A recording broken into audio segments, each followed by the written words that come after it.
சைக்காலஜியில் மொத்தம் 10 யூனிட்ஸ் இருக்குது. ஸோ அதில் ஃபர்ஸ்ட் யூனிட் வந்து ரிவைஸ் பண்ணிடலாமா? ஃபர்ஸ்ட் யூனிட் வந்து growth and development of the child, குழந்தைகளின் வளர்தல் மற்றும் வளர்ச்சி பற்றினது.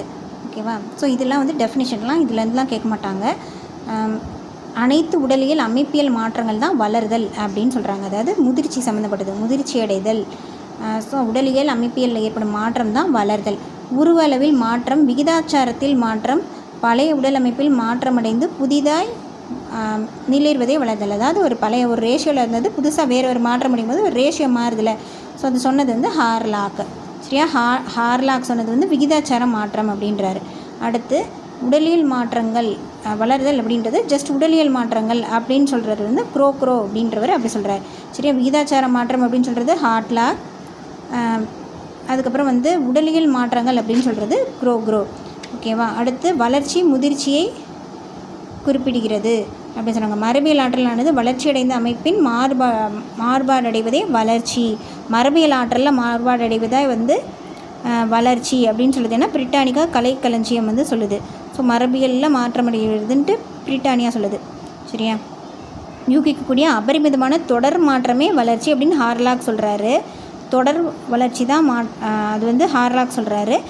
சரியா? அடுத்து வந்து சுற்றுப்புற நிகழ்வுகளின் விளைவாக நடத்தையில் ஏற்படும் அபரிவிதமான மாற்றம், சுற்றுப்புற சூழ்நிலையினால் ஏற்படுற வளர்ச்சி தான் வந்துட்டு ஆண்டர்சன் சொல்கிறாரு. சரியா? தொடர் வளர்ச்சின்னு சொல்கிறது ஹார்லாக்கு. ஓகேவா? அடுத்து வந்து சுற்றுப்புற நிகழ்வுகளால் மாற்றமடையுது அப்படின்னு சொல்கிறது வந்து ஆண்டர்சன். அடுத்து க்ரோத்துக்கும் டெவலப்மெண்ட்டுக்கும் என்னென்ன டிஃப்ரென்ஸ்? க்ரோத்து வளர்தல், வளர்ச்சி. க்ரோத்துனால் இந்த பருமன் மாறுறது, உடல் ரீதியான மாற்றம் அடைகிறது. அப்புறம் வந்து இதெல்லாம் வந்து கவுண்ட் பண்ணிடலாம். செல்களின் பெருக்கம், இதனால் இந்த ஃபிசிக்கல் டெவலப்மெண்ட் தான் வந்து க்ரோத்து. டெவலப்மெண்ட்னால் என்ன? இது வந்து பண்பு சார்ந்தது. பருமன், வடிவம், அமைப்பு எல்லாத்தையுமே வந்து டிபெண்ட் பண்ணுது. வாழ்நாள் முழுவதும் இருந்துக்கிட்டே இருக்கும். செயல் நடத்தையில் முன்னேற்றத்தினை ஏற்படுத்தும், சீராக முன்னேற்றக்கூடியது. இதுதான். அடுத்து வந்து என்னென்ன காரணிகள் அப்படின்னு சொல்லிட்டு இதெல்லாம் சும்மா பேசிக் தான். அடுத்து குழந்தை வளர்ச்சியின் மரபு சூழ்நிலை, மரபு தனி சூழ்நிலை தனி. மரபுனா நம்ம ஹெரிடிட்டியாக வர்றது, சூழ்நிலையில் நம்ம சுற்றி இருக்கவங்களால் வர்றது. இதோட தாக்கம் என்ன? ஸோ மரபுனால என்ன வருது? தனி மனிதனின் பிறவிசார் குணங்களையும் சூழ்நிலை, பிறவிசார் குணம் நம்ம பிறப்பிலேயே இருக்க குணம் வந்து மரபு சார்ந்து வருது. சூழ்நிலை வந்து சுய அனுபவங்கள் நம்ம எக்ஸ்பீரியன்ஸ் பண்ணுறது மூலமாக வர்றது. ஜான் லாக் என்ன சொல்கிறாரு அப்படின்னா, குழந்தைங்க வந்து வெற்று எழுது பலகை, பேரண்ட்ஸ் தான் அவங்கள மோல்ட் பண்ணுறாங்க அப்படின்னு சொல்கிறாரு. இது ஜூன் ஜேக்ஸ் ரூசோ அப்படின்றதுனா அவங்க வந்து வெற்று கிடையாது, வெற்று எழுது பலகை கிடையாது. இயற்கை தான் அவங்களுக்கு அனுபவம் கொடுக்குது, இயற்கை தான் வந்து அவங்கள வந்து மோல்ட் பண்ணுது அப்படின்னு சொல்கிறாரு. குழந்தை மைய தத்துவத்தை இவர் பேஸ் பண்ணி சொல்கிறாரு. பல்வேறு குழவி பருவம், குழந்தை பருவம், பின் குழந்தை பருவம், வளரிளம் பருவம் ஆகியவில் வயது முதிர்ந்தவர்கள் குழந்தைகளின் பல்வேறு தேவைகளை பூர்த்தி செய்வராக இருக்க வேண்டும். பூர்த்தி செய்யணும், பட் அவங்களே வந்து தான் எல்லாமே பண்ணுறாங்கன்னு சொல்லக்கூடாதுன்றாரு. அடுத்து வந்து இது ஸ்டேஜ் மெச்சூரிட்டி அப்படின்னாங்க. Stage maturity. ஸோ இது ரெண்டுமே இதுக்கு கீழே வரும் அப்படின்னு சொல்கிறாங்க. சரியா? தலை விதியை தாங்களே நிர்ணயித்துக் கொள்கிறார்கள், இயற்கை வகுத்து கொடுத்த பாதையில் அவங்க போகிறாங்க அப்படி சொல்கிறாங்க. அடுத்து மரபியல் குறைபாடுகள் 7000க்கும் மேற்பட்ட மரபியல் குறைபாடுகள் வந்து இருக்குது. ஸோ வந்து இந்த குழந்தைகள் வளர்ச்சியை பாதிக்குது. எக்ஸாம்பிள் வந்து டவுன் சிண்ட்ரோம், அப்புறம் வந்து ஃப்ராகைல் சிண்ட்ரோம், அதாவது அல்சீமர் நோய், அதுதான். சரியா? ஸோ ஜிம் ஸ்ப்ரிஞ்சர் அப்படின்ற ரெட்டையர்கள் இருந்திருக்காங்க. ஸோ இளம் வயதிலேயே அவங்கள பிரித்து தனித்தனியாக இருந்திருக்காங்க. பட் வந்து மரபியல் சூழ்நிலையினால் அவங்களுக்கு எதெல்லாம் ஒத்து போயிருக்கு அப்படின்னு மினசோட்டா ஆய்வு வந்து சொல்லுது. என்ன ஒத்து போயிருக்குன்னா, 2 பேருமே பதற்றத்தோடு தான் உறங்குவாங்களாம், நகம் கடிக்குமா, ஒற்றை தலைவலி, ரத்த உறைவு, ரத்த அழுத்தம் 2 பேருக்குமே இருக்கான். 2 பேரும் வளர்க்குற நாய் ஜாயின்னு பேர் வச்சாங்களாம். 2 பேருமே லிண்டான்ற பொண்ணு தான் ஃபஸ்ட்டு மேரேஜ் பண்ணி, அதாவது தனித்தனியாக இவங்களும் லிண்டான்ற பேரில் இருக்க பொண்ணு, அவங்களும் லிண்டான்ற பேரில் இருக்க பொண்ணு. அப்புறம் 2 பேருமே டிவோர்ஸ் பண்ணிவிட்டு பெல்ட்டின்ற பேரில் இருக்க பொண்ணை வந்து 2 பேரும் தனித்தனியாக கல்யாணம் பண்ணியிருக்காங்க. முதல் ஆண் குழந்தைக்கு வந்து 2 பேருக்குமே தனித்தனியாக பிறந்ததுக்கு ஆலன் பேர் வச்சுருக்காங்க. இருவருமே ஒரு ஷெரீஃபாக இருந்திருக்காங்க. ஏன்? அடுத்து வந்து ஃப்ளோரிடா கடற்கரைக்கு தான் 2 பேரும் போவாங்க. ஒரே பேர் இருக்க பீர் தான் குடிச்சிருக்காங்க, ஒரே பேர் இருக்க சிகரெட்டு தான் வந்து குடிச்சிருக்காங்க. அதுக்கப்புறம் வந்து ஒரே மாதிரி மதிப்பெண்கள், ஆளுமை நுண்ணறிவு செக் பண்ணோம்னா ஒரே மாதிரி மதிப்பெண், கையெழுத்து ஒரே மாதிரி இருக்குமா. ஸோ இது வந்து மரபணு பங்கெடுத்தலும் காரணம். வெளியீடுகளை வந்து, அதாவது உள்ளீடுக்கு காரணம் மரபணு, வெளியீடுக்கு காரணம் இந்த சூழ்நிலை அப்படின்னு சொல்லி முடிச்சிட்டாங்க. அடுத்து வந்து குழந்தை வளர்ச்சியின் பல்வேறு படிநிலைகள், பரிமாணங்கள் என்னென்ன அப்படின்ட்டு சொல்கிறாங்க. இது வந்து பச்சிளம் பருவம், அதாவது வந்து குழந்தை பிறந்தவுடன் உள்ள காலநிலை வந்து பார்ச்சுனேட் அப்படிம்பாங்க. குழந்தை இப்போ தான் பிரித்து எடுத்திருக்காங்க, பார்ட்டிஷன் பண்ணியிருக்காங்க. ஸோ அது பார்ச்சுனேட். அடுத்து பச்சிளம் குழந்தையாக இருக்கிறது வந்து நியோனேட். ஸோ வந்து அந்த பச்சிளம் குழந்தைகள் அப்படின்னு சொல்லுவாங்கள்ல, குழந்தை பிறந்த ஹாஸ்பிட்டலில் வச்சுருக்கிறது நியோனேட். 2 வாரத்துக்கு பிறகு தொப்புள் கொடி விழுற வரைக்கும் இருக்கிறது நியோனேட்டு. சரியா? வளர்தல் வளர்ச்சியோட படிநிலைகள் என்னென்ன? ஃபஸ்ட்டு வந்து ப்ரீநேட்டல் பீரியட், அதாவது பிறக்கிறதுக்கே முன்னாடி, அதாவது 15 நாளில் வந்து அந்த குழந்தை 1 வாரத்தில் உருவாகும் இல்லையா, அதில் இருந்து அந்த 9வது மாதம் வரைக்கும். ஃபஸ்ட்டு வந்து குளவி பருவம், அதாவது ஒரு செல் உயிரி பல மாற்றங்களை அடைந்து சுற்றுப்புற உலகிற்கு ஏற்ற மாதிரி இணக்கமான திறன்களை பெற்று ஒரு குழந்தையாக உருவாகிற வரைக்கும் இருக்கிறது ப்ரீநேட்டல். ஓகேவா? அடுத்து குளவி பருவம், இது 2ஆக மாறும். பச்சிளம் பருவம் ஒன்று, அடுத்து சிசு பருவம் ஒன்று. ஸோ பச்சிளம் பருவம்னா நியோனேட்டு. ஸோ 1 மாதம் வரைக்கும் உள்ள காலம் வந்து பச்சிளம் பருவம், நியோனேட். அது வந்து குழந்தை பருவத்தில் வரும். அடுத்து சிசு பருவம். சிசுனா 1 மாதத்துலேருந்து ஒரு ஃபஸ்ட்டு பர்த்டே வரைக்கும் இருக்கிறது. ஃபஸ்ட்டு பர்த்டே வரைக்கும் இருக்கிறதும் குழந்தை தான், பிறந்தோடனே இருக்கிறதும் குழந்தை தான். ஸோ 2மே குளவி பருவத்துக்கு கீழே தான் வரும். சிசு பருவம், சரியா? அது ஞாபகம் வச்சுக்கணும். சிசு அப்படின்னா வந்து ஃபஸ்ட்டு பர்த்டே வந்து கொண்டாடும் போது அது வரைக்கும் இருக்கிறது என்ன தான் சிசு. சிஸ்லிங் ப்ரௌனி கூட ஞாபகம் வச்சுக்கணும். சிஸ்லிங் ப்ரௌனி தான் கட் பண்ணணும்னு ஃபஸ்ட் பர்த்டேக்கு சொல்லும். ஸோ சிசு பருவம்ன்றது அந்த 1 to 1 year வரைக்கும் இருக்கிறது. பச்சிளம் குழந்தை அப்படின்றது அந்த 1 மாதம் வரைக்கும் இருக்கிறது. அடுத்து முன் குழந்தை பருவம் அப்படின்னா ஏர்லி சைல்ட்ஹுட், 1 to 3 வருஷம் அந்த டோட்டலாக இருக்குது. அதுக்கப்புறம் முன்பருவ பள்ளி பருவம் அப்படின்னா இது வந்து முன் குழந்தை பருவமே 2 வகை. இப்போ ஸ்கூலுக்கு போக முன்னாடியே 2 வகை. ஒன்று வந்து தளர்நடை பருவம் 1 to 3 வருஷம். முன்பருவ பள்ளி பருவம் வந்து ஸ்கூலுக்கு போக முன்னாடி 3 to 6 years. அடுத்து வளரும் பருவம்னா அடலசன்ஸ் 13 to 18 வருஷம்.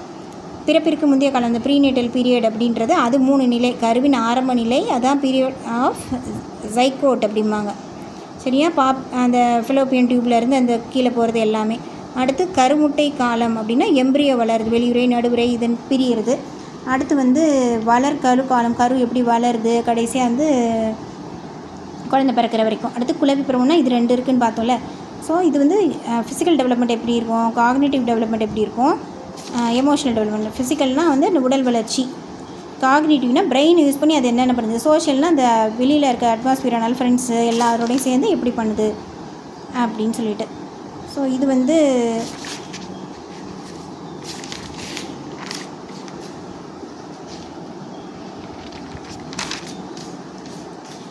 குளவி பருவத்தினோட ஃபஸ்ட்டு ஸ்டேஜ். ஓகேவா? இதில் என்ன சொல்கிறாங்கன்னா, பிரச்சனைக்கு தீர்வு காணும் மொழி வளர்ச்சி இருக்கும், அறிவு, அப்புறம் வந்து உடலின் மாற்றங்கள்லாம் இருக்கும். 12 to 15 அங்குல தொலைவில் இருக்க பொருளை மட்டும் காண முடியாதால் ஃபிசிக்கல் டெவலப்மெண்ட் இது ரொம்ப பார்க்க தேவையில்லை. நம்ம பிறந்த குழந்தை எப்படினெல்லாம் பண்ணுமோ அதுதான் வந்து இங்கே போட்டிருப்பாங்க. அடுத்து சுவை நிறைந்த திரவ உணவுகளை வந்து எடுத்துக்கும். அடுத்து நிறங்கள் ஒளியை பிரிக்க முடியும். உணவு வந்து வரும்போது வாயை திறந்து காமிக்கும். பொம்மை மீது தான் வந்து ஒரே பொம்மை மீது தான் ஒரு நேரத்தில் அதோட கவனம் வந்து இருக்கும். முதலில் பேச ஆரம்பிக்கும். அந்த 10 months அந்த டைம்லலாம் பேச ஆரம்பிக்கும். அடுத்து சமூக மனவெழுச்சி ஏற்படும். ரொம்ப நேரம் உறங்கும். அடுத்து அதாவது அம்மா அப்பா அவங்களாம் நினைவு வச்சுக்க ஆரம்பிக்கும்.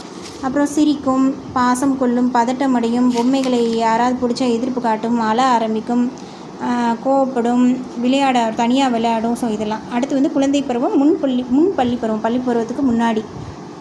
சரியா? இதில் என்னென்ன ஆகும், ஃபிசிக்கல் டெவலப்மெண்ட்லாம் நமக்கு வந்து தெரிஞ்சது. ஸோ பிரெயின் வச்சு என்னென்ன பண்ணும், நோ சொல்ல ஆரம்பிக்கும். சரியா? டோட்டில் இருந்த 1 to 3 வயசு. ஓகேவா? அந்த பிள்ளைங்க என்ன சொல்லணும், ஏதாவது எடுக்க போனாங்க நோ அப்படி சொல்லும். எடுக்கக்கூடாது, இல்லை அப்படின்ற வார்த்தைக்கு வந்து பொருள் புரிந்து கொள்வர். படங்களை பார்த்து கருத்துக்களை வந்து சொல்லுவாங்க. கதைகளை கேட்ப மகிழ்ச்சி அடைவாங்க. 50 to 50க்கு மேற்பட்ட வார்த்தைகள் பேசுவாங்க. உடல் உறுப்புகள் பேர்களை வந்து இது கண், மூக்குன்னு சொல்ல ஆரம்பிப்பாங்க. முழு பேரை வந்து அவங்களுக்கு சொல்ல தெரியும். 6 மீட்டர் தொலைவு வரைக்கும் பார்க்க தெரியும். 2-3 வண்ணங்களை பொருத்தி பார்க்க முடியும். சோஷியல் டெவலப்மெண்ட் என்னென்னு, கண் பார்வையில் இருக்குது. அப்பா அம்மா வந்து அம்மான்னு கூப்பிட்டுக்கிட்டே இருக்கும், கண் பார்வையிலே இருக்கணும்னு நினைக்கும். விளையாடுறதுக்கு ஜாலியாக இருக்கும். அப்புறம் பொருட்களையும் முடிகளையும் தானே பாதுகாத்து வச்சுக்கும். பாராட்டுகளை எதிர்பார்ப்பார்கள். பாராட்டினா சந்தோஷப்படுங்க. பய உணர்வு இருக்கும். கருணை கூச்ச சுபாவம் இருக்கும். அதனை மற்றவர்களிடம் பகிர்ந்து கொள்ள தயங்குவார்கள். சில விஷயங்களை பகிர்ந்து கொள்ள தயங்குவாங்க புதுசாக இருக்கவங்க கிட்ட. அடுத்து வந்து 3 to 6. 3 to 6னா இந்த ப்ரீகேஜி ஸ்கூலில், இந்த ப்ளே ஸ்கூல்லலாம் ஃபஸ்ட்டு சேர்க்கும் போது, ஸோ அந்த டைமில் இதில் என்ன கொடுத்துருப்பாங்கன்னா பள்ளிக்கு முன்பருவம் தான் கொடுத்துருப்பாங்க. நான் சொல்கிறேன். பொருட்களை பேர்களை சொல்ல தெரிந்து கொள்வார்கள். கத்திரிக்கோள் இதெல்லாம் வச்சுட்டு இந்த ப்ளே ஸ்கூல்லாம் ஆக்டிவிட்டி கொடுப்பாங்களா, ஸோ அதெல்லாம் பண்ணுவாங்க. அடுத்து இதை ஃபஸ்ட்டு பார்த்துடலாம், காக்னிட்டிவ். அடுத்து விளையாட்டுகளில் ஆர்வம், சேர்ந்து விளையாடுவாங்க. 2-3 வண்ணங்களை பிரித்து இது பண்ண தெரியும். எண்கள், குறியீடுகள், வார்த்தைகள் இதெல்லாம் யூஸ் பண்ணுவாங்க.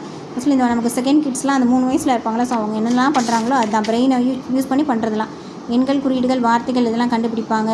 அடுத்து ஏன், எதுக்கு, எப்படி அப்படின்னு கேட்க ஆரம்பிப்பாங்க. வார்த்தைகளை உருவாக்குவர், பெயரை வந்து வார்த்தைகளை உருவாக்குதல், தனது பெயரை எழுதுதல், இதெல்லாம் செய்வாங்க. அடுத்து சமூக வளர்ச்சி என்னென்ன இருக்கும் அப்படின்னா, நம்பிக்கைக்கும் இது நம்புகிறேன் அது எதனாலன்ட்டு காரணம் சொல்லுவாங்க. அப்புறம் வந்து இருட்டை கண்டா பயப்படுவாங்க. அதுக்கப்புறம் சமூகத்துடன் இணைந்து செயல்படுவர், பெற்றோர்களையே சார்ந்திருப்பர், குறைவாக சார்ந்திருப்பர், மாற்றுப்பாலின் பெற்றோர்களுடன் ஒன்றி இருப்பர், தானே பல செயல்களை வந்து செய்வாங்க. கை கழுவுறது எல்லா ஒர்க்கும் அவங்களே பண்ணுவாங்க. தனியாகவே பல செயல்களை செய்ய ஆரம்பிப்பாங்க. நட்புகளை அமைச்சுக்குவாங்க அப்படின்னு சொல்கிறாங்க. அடுத்து வந்து 6 to 12 இயர்ஸ் கொஞ்சம் வளர்ந்த பிள்ளைங்க. ஸோ அவங்க என்ன பண்ணுவாங்க, புதிர்களுக்கு வந்து ஈஸியாக கண்டுபிடிப்பாங்க, சரளமாக பேசுவாங்க, உறவுகளை வந்து புரிஞ்சுக்குவாங்க, கூட்டல் கழித்தல் தெரிஞ்சுக்குவாங்க, புதிய வார்த்தைகள் நிறையா கற்றுக்குவாங்க, வாசித்தல் வரும் அவங்களுக்கு. அப்புறம் வந்து சமூக உலகளாவிய பிரச்சனைகள் பற்றி விவாதம் ஸ்டார்ட் பண்ணுவாங்க. அப்புறம் வந்து மௌனமாக படிப்பாங்க, ஒற்றுமை வேற்றுமைகளை தெரிஞ்சுக்குவாங்க, அனைத்து வண்ணங்களையும் தெரியவாங்க. அடுத்து சோஷியல் டெவலப்மெண்ட் என்னென்ன அப்படின்னா, பொறாமப்படுற குணம் வந்து நிறையா வரும், மனப்போராட்ட நிலை அடைவாங்க, பெற்றோர்களை விட நண்பர்களை நம்புவாங்க, கோபம் வரும், தன்னிச்சையாக செயல்படுவாங்க, சகிப்புத்தன்மை வந்து இருக்காது, முன்மாதிரியாக பேரண்ட்ஸை தான் தந்தை முன்மாதிரியாக எண்ணுவாங்க, மகிழ்ச்சி ரகசியம் ரெண்டையும் வந்து பகிர்ந்துக்குவாங்க, தாழ்வு மனப்பான்மை வரும் அப்படின்றாங்க. அடுத்து அடலசன்ஸ் இதில் என்னது, பிரச்சனையை தானே சமாளிப்பாங்க, தனித்த கருத்துக்கள் வந்து அவங்களுக்குன்னு வச்சுருப்பாங்க. அடுத்து அறிவு வளர்ச்சி, நுண்ணறிவு வளர்ச்சி இருக்கும், எதிர்காலம் குறித்து சிந்தித்து முடிவுகளை எடுப்பாங்க. அடுத்து வந்து செல்ஃபி எடுக்க அதிகம் ஆர்வம் காட்டுவாங்க, எதிர்பாலின திறமையில் ஆர்வம் இருக்கும், தலைமை பண்பு இருக்கும், உடல் வளர்ச்சி, மன வளர்ச்சி எல்லாமே இருக்கும், துரித மாற்றங்கள் வந்து கூச்சம், பயம், படபடப்பு எல்லாமே இருக்கும், பெற்றோர்கிட்ட ஒரு கேப் விடுவாங்க. அடுத்து வந்து உறுப்பினர்கள் அங்கீகாரம், குழு ஒரு கேங் இருக்கும், ஸோ அவங்க அங்கீகாரம் அதுக்காக எதுனாலும் செய்வாங்க, அப்ரிஷியேட் பண்ணணும்னு நிறைய நினைப்பாங்க, பதற்றம், கோபம் எல்லாமே வரும், சமூக அதிகாரம் பெறவும் அங்கீகாரம் பெறவும், வினாக்கள் கேட்டு உண்மையை தெரிஞ்சுக்கவும் ஆர்வமாக இருப்பாங்க. இதெல்லாம் தான். ஓகே, ஃபஸ்ட் யூனிட் முடிஞ்சிருச்சு. அடுத்த செகண்ட் யூனிட் அடுத்த வீடியோவில் பார்க்கலாம்.